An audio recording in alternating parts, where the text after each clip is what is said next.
Pessoal, boa noite. Professor Jonathan, continuando aqui da disciplina Processo Penal 2, tá? Hoje nós vamos dar prosseguimento àquilo que nós iniciamos ontem. Eu volto a lembrar vocês que essa reunião é gravada, tá? Então, qualquer situação vai ficar registrada lá no Unimestre. As aulas de ontem, não sei se vocês já presenciaram lá, mas as aulas de ontem eu já disponibilizei lá no Unimestre. Pessoal, eu quero falar com vocês hoje a respeito, né, vamos dar continuidade aí naqueles princípios. Nós começamos falando ontem sobre os princípios, falamos do juiz natural, depois nós falamos a respeito ali do duplo grau de jurisdição, de sorte que eu quero trabalhar com vocês algumas outras situações, tá? Então, hoje, especificamente, nós iremos falar sobre conceito de prova, sobre destinatários da prova, finalidades da prova, quais são as formas que a prova se apresenta e também vamos dar prosseguimento ao nosso estudo falando a respeito dos princípios. Eu acredito que nesses dois horários, nessas duas aulas de 40 minutos, nós certamente iremos trabalhar uma situação bem tranquila. Pessoal, tiveram algumas perguntas ontem, né? Tinha algumas pessoas que estavam fazendo pergunta ontem a respeito de livro. Eu já encaminhei para a líder de vocês um manual de Auri Lopes Júnior. Eu acredito que ela já deve ter até encaminhado para vocês esse manual. Aquele manual assim, não é especificamente o manual que eu utilizo. Eu utilizo ele para algumas questões, e aí algumas pessoas mandaram mensagem, pessoas que não assistiram a aula de ontem, mandaram mensagem perguntando qual doutrina que eu sigo. Veja só, eu utilizo aquele livro de Auri Lopes Júnior, utilizo o de Nestor Távora e utilizo também o de Guilherme Nucci, utilizo o Fernando Capê. Então, assim, o manual que melhor se adequar ao seu bolso, você pode comprar, tá? Ou você pode baixar na internet e fazer da melhor maneira possível. Então, assim, não tem especificamente um manual completo. De sorte que você fique aí ao seu critério. E vamos agora avançar, né? Já sanei essa dúvida aí. Eu quero pedir a vocês que façam dessa forma. Se tiver algum questionamento para fazer e você não quiser fazer na aula, não tem problema. Você manda no meu WhatsApp, eu vou anotar, e aí quando eu retornar na aula, a primeira coisa que eu vou fazer vai ser sanar essas dúvidas. A não ser que, obviamente, que seja num momento de prova, né? Você estiver estudando para a prova e tal. Aí nós vamos dar uma celeridade um pouco maior. Tem alguns colegas de vocês aqui, me permita só olhar o celular, tem alguns colegas de vocês perguntando sobre o link. Acho que isso aí não é problema, porque nós já estamos aqui com 13 pessoas, né, na sala, então acho que o link já foi compartilhado aí, tá? Gente, vamos lá. Qual é o conceito de prova? Vou revisar o que eu falei ontem, especificamente, para a gente poder entrar no assunto de hoje. Qual é o conceito de prova? Ora, provar alguma coisa vai significar para nós o quê? Vai significar para nós demonstrarmos, né, no mundo agora real, algo que aconteceu. É uma demonstração de algo que aconteceu. O Código de Processo Penal, tá? Ele trabalha... pessoal, só uma observação. O pessoal que trabalha comigo, eles só conseguem creditar a presença para você se a sua imagem estiver aqui. Então, cuidado, que tem gente assim que toda hora tira a imagem e volta a imagem. O pessoal pode acabar ficando bonito, Matheus, hoje, todo de gravata. Vai poder, achei lindo aí. Tá? Então, assim, cuidado, porque se Boa continuar hora noite, que entra e professor. sai assim, o pessoal acaba por acreditar uma falta, tá? Então, tô dando a dica só mesmo por sugestão. Mas pode ficar à vontade. Então, voltando, gente, o que acontece? O que seria essa situação? Seria você pegar uma coisa que aconteceu, eu falei isso ontem, uma coisa que aconteceu, e trazer o mais próximo da realidade possível. É algo que eu acredito que você deve ter conversado bastante, talvez no processo penal 1, com o professor Anderson, né? Não sei se ele chegou a comentar com vocês sobre o princípio da verdade real. Se ele não chegou a falar, depois nós iremos trabalhar aqui claramente também, né, quando nós falarmos dos princípios. Mas, especificamente, para você que anotou aquele roteiro que rapidamente eu estava numa audiência online e não tinha como digitar, mas eu mandei rapidinho para a Júlia, você que anotou lá no tópico 1, conceito de prova. O que é conceito de prova? Aí eu vou fazer com você um conceito que a doutrina adota, um conceito etiológico. O que é prova? Ou seja, o que é provar? Provar é você demonstrar a veracidade de um enunciado sobre um fato ocorrido no mundo real.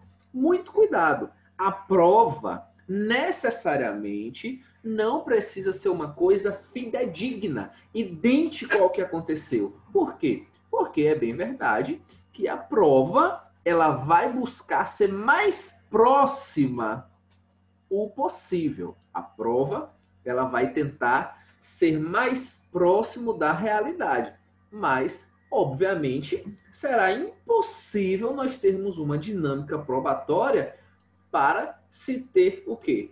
Para se ter uma prova realmente daquilo que aconteceu. Então perceba comigo, para que você possa compreender o conceito de prova. Professor, como é que se prova um homicídio? E aí talvez você pode falar bem assim, olha, pegando esse conceito aí de prova, esse conceito etiológico que é mostrar a veracidade, é só mostrar o cadáver. Necessariamente não. Necessariamente não vai ser aquilo ali. Então nós vamos precisar de toda uma dinâmica para se chegar ao mais próximo daquilo que ocorreu ali. Nesse segundo ponto, nós estamos só fazendo um apanhado para poder chegar realmente no nosso tópico, né, que é para dar continuidade nos princípios. No segundo ponto, quais são os destinatários da prova? Milena, você está com algum problema no seu vídeo? Milena, Sara, vocês estão com problema no vídeo? Desculpa, mas Sara, quando eu liguei minha câmera, a voz que trava, só dá aí para eu não poder consigo. ver um vulto, tá? Z, Cláudia, alguma coisa, não dá para ver nada, o pessoal não vai ter como, tá? Então, eu preciso aí que vocês tomem um pouquinho mais de cuidado aí para não ter problema depois quanto a essa questão aí de frequência, tá, gente? Pra gente não prejudicar ninguém. Milena, você tá aí, Milena? Ok. Professor, eu tô tentando te falar. O que acontece? Deixa eu ver mais alguém. Milena não, Milena quando eu ligo a câmera, eu não consigo David, escutar perfeitamente, fica travando. Michel. Você tá aí, Michel? Professor, Milena tá falando que quando ela liga Michel, a câmera, você está ela aí, não Michel? consegue te escutar.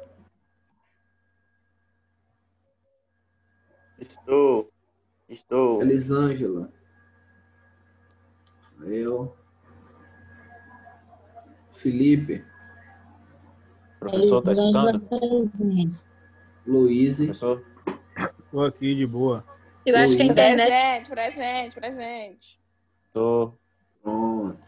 A internet minha tá ruim, mas tô pra Eu acho que a internet é que tá ruim, porque tá sumindo a imagem de quase todo mundo aqui. Mas aí Professor. é a internet de vocês aí. Professor. Oi, querido. Vou dar RR. Milena tá falando que quando ela ativa o vídeo dela, ela não consegue te ouvir. Por isso a câmera dela está desligada. Joga aí, pai. Mas eu entendo a situação, mas nesse caso eu não tenho como acreditar, entendeu? Porque assim, Mas é porque ou ela ativa o vídeo ou ela assiste a sua aula. Né? Mas aí a opção, a culpa não é minha. É a opção Nem dela, né? Então aí a culpa não é minha. Não Nem posso dela. acreditar porque eu não ouço nem vejo, então, né? Então vamos lá. Aí resolve com a coordenação, não é comigo. Então, Respondeu aí, professor. Milena respondeu aí. Eu acredito que ficou bem claro na reunião de líderes que o vídeo precisava estar ativado. Então, assim. Mas Fernando não questionou muito em relação a isso, não. A gente acabou de ter aula. Não, mas ele é o coordenador, amigo. Eu sou professor. Eu sigo o que eu recebi. Então, vida que segue e vamos para frente. Analisadas as situações, né? Entendeu? O que acontece? Parando de onde eu estava aqui. O que acontece é o seguinte. Continuando de onde eu estava. Quem são agora os destinatários dessa prova? Os destinatários da prova são todas aquelas pessoas que devem formar a sua convicção processual. Então, muito cuidado, porque essa situação de destino da prova, a ideia que prevalece é de que a prova, de que o destinatário da prova é o juiz. Ministério Público não é destinatário de prova. Então, tome muito cuidado. A doutrina admite, uma doutrina minoritária, admite que o Ministério Público é destinatário de prova, mas lembre que o que prevalece é que os destinatários da prova são aquelas pessoas que precisam formar sua convicção sobre determinada situação. Então, o que ocorre é que o destinatário da prova que nós temos é o juiz. Então, o juiz é o destinatário daquela prova. O juiz ou o tribunal que for analisar aquela situação. Por quê? Porque parte da doutrina compreende que o Ministério Público pode vir a ser destinatário da prova, mas, na verdade, o que prevalece é que ele não é destinatário porque ele não julga. O Ministério Público ele exerce uma função acusatória, mas a decisão final virá de um colegiado, se for um caso de um recurso, ou, na hipótese de um processo em primeiro grau, obviamente, ele será julgado pelo juiz singular. Então, o destinatário da prova é sempre o juiz ou o tribunal, e nada mais além disso. Então, se for uma questão discursiva e você vier a ter situações para argumentar, vai prevalecer o entendimento de que o destinatário da prova é o juiz, e minoria da doutrina entende que o Ministério Público também pode ser destinatário desta prova. Qual é a finalidade da prova? A prova possui única e exclusivamente uma finalidade, que é formar a convicção daquela pessoa, daquele cidadão, que vai emitir o julgamento. E nessa situação de que o destinatário, de que a finalidade da prova é formar uma convicção, é preciso entender algumas situações. Primeira coisa, o juiz ele não está atrelado apenas àquelas provas que foram arroladas no processo.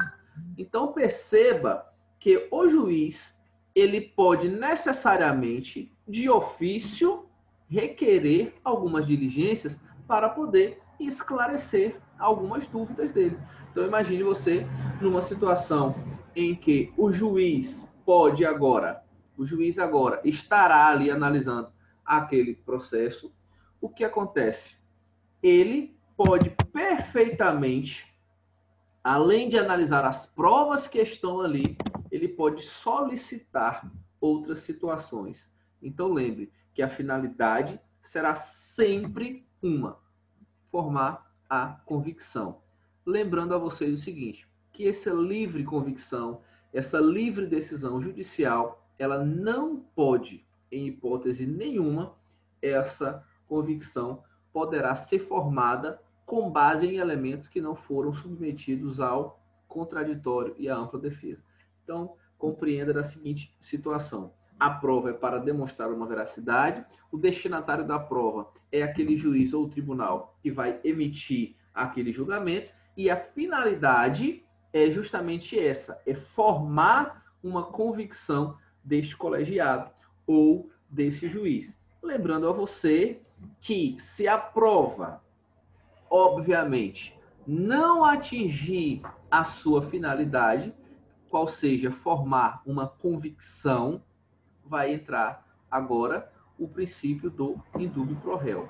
Então lembre que no nosso Código de Processo Penal, a prova busca, uma das finalidades da prova é essa de formar a convicção, mas se ela não for apta a formar uma convicção razoável ou uma convicção certa, o aplicador do direito, no caso o juiz ou o tribunal, ele poderá se socorrer do princípio do indúbio pro réu. Lembrando o seguinte, pessoal, esse princípio, ele em algumas situações será mitigado. Tá? Então, tome cuidado que dentro da finalidade da prova,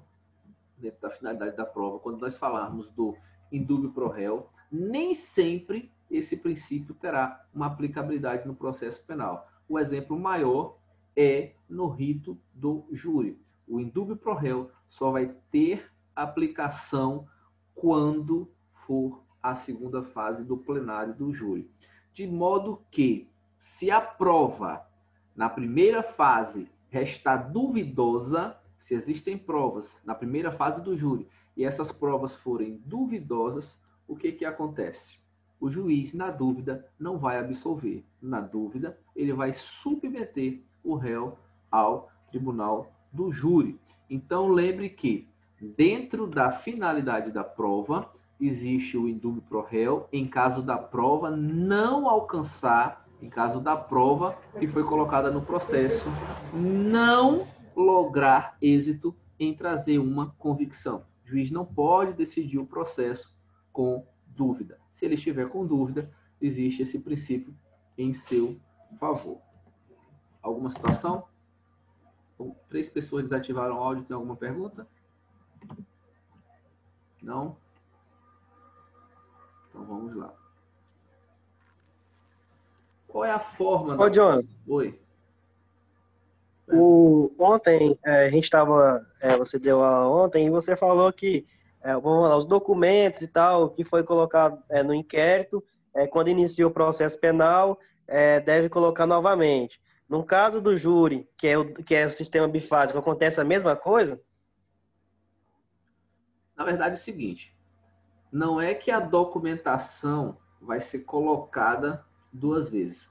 Ela vai ser submetida ao contraditório, porque acontece o seguinte, o processo, ele segue em um caderno processual. Então, veja, vai o primeiro caderno do inquérito, o Ministério Público vai receber aquele caderno e vai ofertar a denúncia. A denúncia vai acompanhada daqueles indícios que foram colocados lá na delegacia, ou no flagrante, ou no inquérito. Como é que se faz a situação para se submeter aquilo ao contraditório? Na audiência. No rito do júri, né, que é chamado rito bifásico ou escalonado, o que acontece é o seguinte, ele vai ser, aquela situação vai ser submetida várias vezes. Ou seja, sai da delegacia, é submetida na audiência de instrução e julgamento.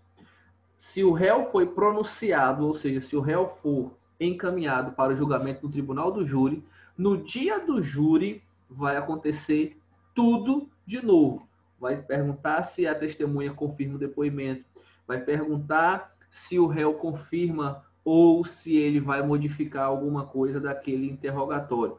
Então, é sempre nessa situação. Então, respondendo a sua pergunta, aquilo que foi indício lá na delegacia, por exemplo, em um crime doloso contra a vida, aquilo que foi indício lá na delegacia, ele vai ser ratificado na audiência de instrução e julgamento, e se o réu foi pronunciado, novamente precisa dessa ratificação em plenário. Até porque o que acontece é o seguinte, a primeira decisão do juiz, aquela decisão, se ele pronuncia o réu, se ele manda o réu para o júri ou não, aquilo não é uma sentença de mérito. Então, na verdade, é apenas uma sentença que coloca fim a uma primeira fase de um procedimento. Então, quando for começar o plenário do júri, vai se ter todo aquele procedimento. Eu não sei se alguém aí que está nessa situação já participou de algum processo do início até o final, alguém que está assistindo a aula aqui, se já participou do início até o final ou se já acompanhou alguma situação por estágio. É sempre repetido. Aquilo que você ouviu na delegacia, você vai ouvir na audiência de instrução e julgamento. Aquilo que você ouviu na audiência de instrução e julgamento, você vai ouvir no dia do plenário do júri. A liturgia é sempre essa repetição aí infindável. Inclusive, se não fizer dessa forma, tem alguma nulidade? Pode alegar alguma nulidade de formalidade, alguma coisa assim? Aí você vai alegar o 564, é o 564 do CPP, que é nulidade por ausência das fórmulas, ou seja, nulidade por ausência de uma formalidade. E se for, por exemplo, se a sentença for fundamentada com base apenas em um elemento colhido lá no inquérito, elemento aquele que sequer foi submetido ao contraditório, a sentença é nula. Prevalece o entendimento de que aquela sentença não foi fundamentada. Tá? E a sentença que não é fundamentada, ela é passível de ser cassada. Tranquilo? Entendi. Tranquilo. Mais algum? Não? Para a nulidade, a gente vai olhar aquele capítulo do Código de Processo Penal, que tem lá nulidades, que começa do 560, se não me engano, 562. Aquele capítulo todo ali. Que, na verdade, só aquele capítulo. Para nulidade, sim. Lembrando o seguinte, só para poder ficar mais claro para você, o que acontece é o seguinte, a nulidade é uma junção. Você vai pegar o artigo 564, que vai falar de algumas nulidades específicas, e, por exemplo, vai conjugar ele com alguns outros procedimentos em leis extravagantes. Um exemplo, no processo, quando você for estudar, por exemplo, a Lei 11.343, que fala do tráfico de drogas. A lei que fala do tráfico de drogas diz que o flagrante de droga precisa ter, pelo menos o laudo de constatação provisória da droga. Porque se não tiver esse laudo de constatação provisória da droga, aquele flagrante é ilegal. Aquela situação vai ser nula. Se o juiz sentenciar sem aquele laudo, vai ser nulo. Mas isso não está só no artigo 564. Isso não está escrito lá. Não existe um inciso no artigo 564 que fala, olha, a ausência do laudo na hora da sentença é isso. Não tem. Então, você precisa pegar o 564 e fazer uma conjugação do 564 com o artigo 50 da Lei 11.343, que é onde vem aí esta situação. Então, lá o 564 é um rol exemplificativo, ele não é um rol taxativo. Tá? Então, você sempre tem que estar fazendo aí essa junção. O certo é que sentença ou qualquer decisão sem fundamentação tem nulidade e, claramente, qualquer decisão baseada em provas ilegítimas ou ilícitas também serão sentenças anuláveis e decisões também nulas nesse sentido. Bacana? Pode seguir? Entendi. Bacana, valeu. Pronto. Valeu. Então, vamos lá. Qual é a forma da prova? De que forma a prova é produzida? De que forma essa prova é produzida? A prova, ela pode ser documental, prova material ou prova testemunhal. Então, qual é a forma da prova? A prova pode ser documental, material ou testemunhal. Obviamente, quando nós falamos de prova documental, nós estamos falando de qualquer escrito. Então, o que acontece? Qualquer papel, qualquer escrito que não tenha sido obtido de forma ilícita pode servir de prova. Então, documento, na verdade, é aquele escrito, seja público ou particular, que vai trazer uma demonstração de algum fato. Eu não sei se vocês chegaram a ouvir isso, mas é bem comum, por exemplo, alguns professores, né, eu não sei se na faculdade ou se no segundo grau, mas é bem comum alguns professores ter sempre o mesmo exemplo. E aí o professor fala bem assim, olha, é muito importante você responder a chamada, porque essa chamada vai servir de prova para você. Imagine que você agora vai ser acusado de ter cometido um homicídio às 21 horas, mas vai ter a chamada da sua aula falando que você estava naquela sala, naquele momento. O que eu quero dizer para você é o seguinte, que a prova, necessariamente, ela não nasce prova. Existem provas documentais que são realizadas com o objetivo de ser prova, mas existem também provas documentais que são o quê? São escritos indiretos. São escritos que foram feitos para outras situações, mas que poderão ser utilizados como meio de prova. Então, perceba o seguinte. Imagine que você está indo em uma viagem entre Itamaraju e Vitória. Você comprou uma passagem. Aquela passagem é um documento.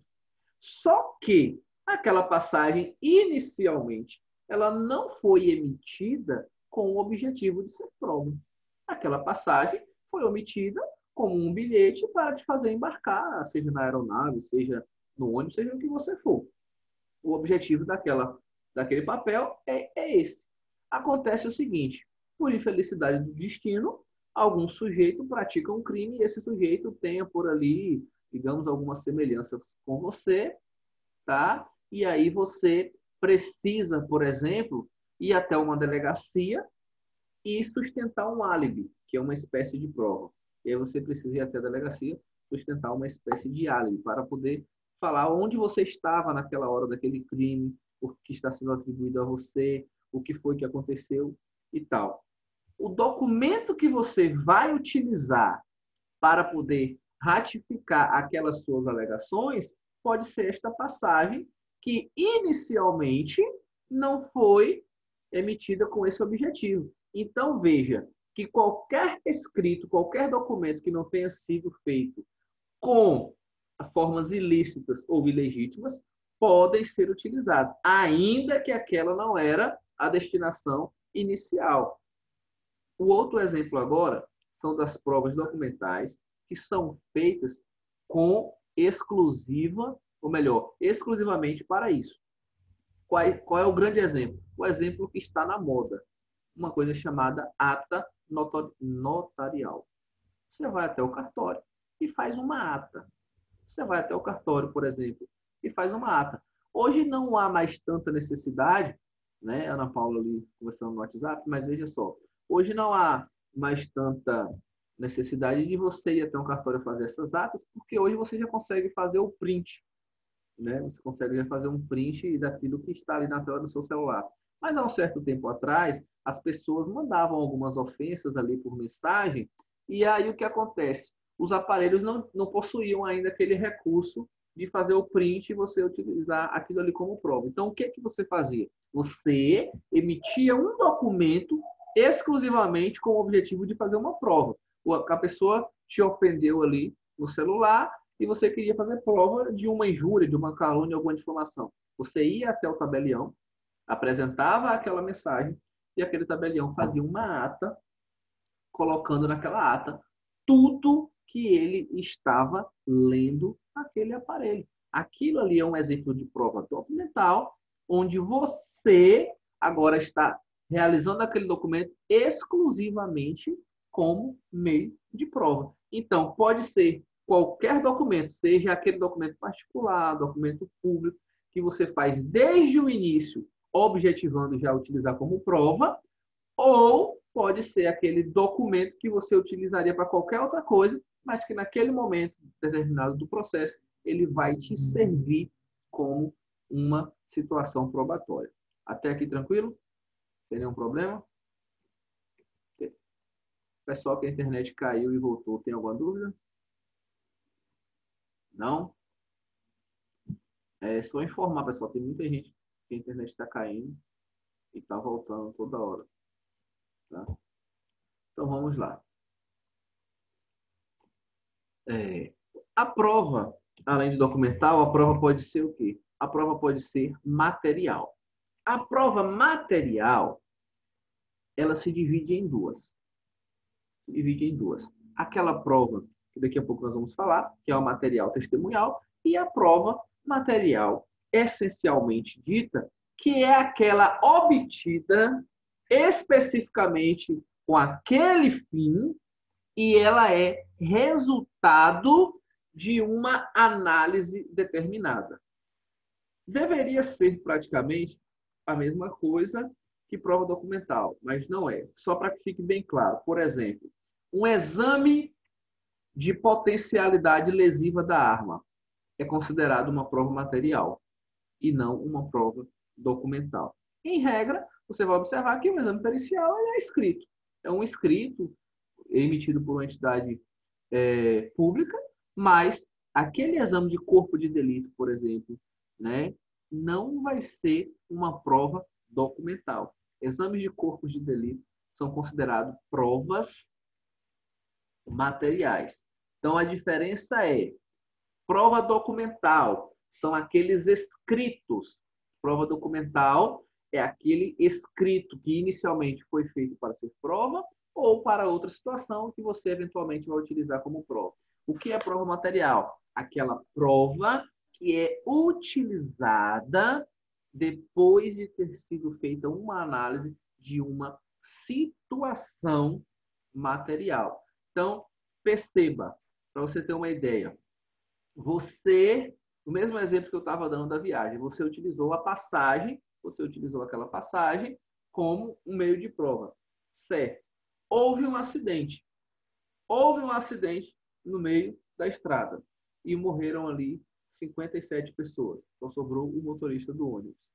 O que acontece é o seguinte: aquele exame, aquela dinâmica dos fatos, que a polícia técnica foi lá, a polícia técnica olhou, fez aquele croquis, fez aquele desenho de qual veículo que estava vindo no sentido contrário, aquela situação. Aquilo ali é uma prova material. Pareceria um documento, mas é uma prova material. Professor, mas não é um documento? É, mas aquele documento é classificado como prova material. Por exemplo, essas notas que Michel está assinando aí durante a aula são notas que podem vir a ser o quê? Podem vir a ser situação de prova documental.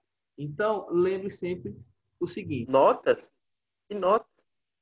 Então, lembre sempre o seguinte, que o documento é aquele escrito e a prova material é um documento que foi obtido de um resultado depois de uma análise. Alguém quer fazer alguma pergunta? Essas provas, ela tem alguma, vamos falar, uma mais válida que a outra, documental, dentro do processo, a documental vale mais que a testemunhal, vale mais que a material ou não? Na verdade é o seguinte, durante muito tempo, existia uma mística, né? Existia uma situação de que a prova oral ela teria uma predominância maior. Por exemplo, durante muitos anos no Código de Processo Penal era a seguinte situação. Se existia, por exemplo, uma prova oral, um grande exemplo, a confissão, o réu chegava lá e confessava. Não, fui eu que realmente pratiquei aquilo ali, acabava. Podia ter qualquer outro meio de prova, que aquela confissão era conhecida como a rainha das provas e acabava. Hoje, na verdade, é o seguinte. Hoje, processualmente falando e doutrinariamente falando, os manuais não trazem nenhum valor atribuído maior, seja prova documental, seja prova testemunhal. A prova que tem maior valor hoje é aquela prova que consegue melhor narrar os fatos com os demais elementos do processo. Você quer ver uma situação que eu quero te falar? É o seguinte. Você tem uma prova documental que comprova que você estava viajando e não estava naquele lugar determinado. Então, você tem uma passagem que diz que você saiu de Itamaraju com destino à Vitória. Uma passagem. Só que nós teremos agora mais outras duas testemunhas ratificando que viram você realizar os disparos. Então, veja, poderia ser uma só, mas se aquela testemunha que disse que viu você ali na cena do crime tiver o depoimento mais próximo da narrativa da denúncia, da narrativa da dinâmica dos fatos, aquela prova terá uma predominância, obviamente, do que aquela passagem. Agora, vice-versa também pode acontecer. Digamos que você tem uma única pessoa falando, se você tem 30 pessoas falando que viu você na cena do crime, mas você vai ter agora a passagem que comprova que você estava viajando e também tem outras 30 pessoas do ônibus confirmando que você estava com elas no ônibus. Então, ali não vai ter uma predominância nesse caso. Agora, sempre vai predominar a prova que se aproxime mais da dinâmica dos fatos. Inclusive, isso vale até para a confissão. Se o réu chegar e confessar determinado crime, o juiz não pode condenar ele com base exclusivamente na confissão. O juiz precisa conferir a confissão e as demais provas para verificar se realmente existe aquela dinâmica. Se realmente ele praticou aquele crime ou se ele não está ali, digamos, assumindo aquele crime para beneficiar uma ou outra pessoa. Tranquilo? Entendi. Tranquilo. Professor. Fala, Bigode. Qual é o ponto crucial para mim distinguir a prova documental da material? O ponto... Não entendi. Fala. O ponto crucial, o ponto ênfase para mim distinguir uma da outra. Qual seria? Eu posso te dizer o seguinte. A prova material é única e exclusivamente aquela prova resultante de um exame pericial. É aquela prova resultante de uma análise. Agora, o documento, não. O documento é qualquer escrito. É como eu estou te falando. O documento é qualquer papel que foi anotado. Seja para ser prova inicialmente, ou seja para outra coisa que você vai utilizar como prova. Aí você pode perguntar bem assim, professor, mas a perícia não é anotada? É. O que eu quero que você compreenda é, a perícia é anotada. É um documento? É. Mas na classificação, aqueles documentos que são emitidos resultantes de uma verificação de algum objeto são considerados provas materiais. Se não entendeu, eu vou repetir. Já entendi. Obrigado. Mas não fica na dúvida, não. Alguém mais? Eu entendi. Não? Então vamos lá. Falta só 1 minuto e 50 para poder terminar esses 40 minutos aqui. Então eu vou encerrar e aí vou mandar o link da outra reunião. Vou fazer 2 de 40. Correto? Então estou encerrando essa aqui e vou encaminhar o outro. Tá certo, então. Valeu.